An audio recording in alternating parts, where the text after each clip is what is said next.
নির্বাচনের পুলসিরাত পার হতে হলে জনগণের সমর্থন ধরে রাখতে নেতাকর্মীদের সঠিকভাবে দায়িত্ব পালনের আহ্বান জানিয়েছেন বিএনপির ভারপ্রাপ্ত চেয়ারম্যান তারেক রহমান।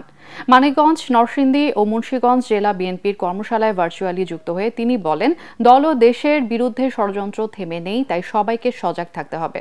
তারেক রহমান বলেন, জনগণের স্বার্থ রক্ষা করতে হলে জনগণের সরকার প্রতিষ্ঠা করতে হবে।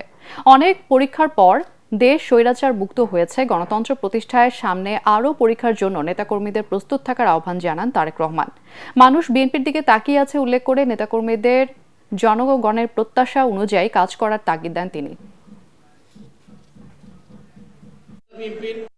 অতীতে আমরা যখন দায়িত্ব পেয়েছি, আমরা ভালো কাজ করার চেষ্টা করেছিও বহুলাংশে, তার প্রমাণ আছে। এবং এটিই প্রমাণ করে যে ভবিষ্যতে আমরা সুযোগ পেলে ইনশাল্লাহ আমরা এই 31 দফা পর্যায়ক্রমিকভাবে বাস্তবায়ন করব। এই 31 দফা কিন্তু শুধু বিএনপির কথা নয়।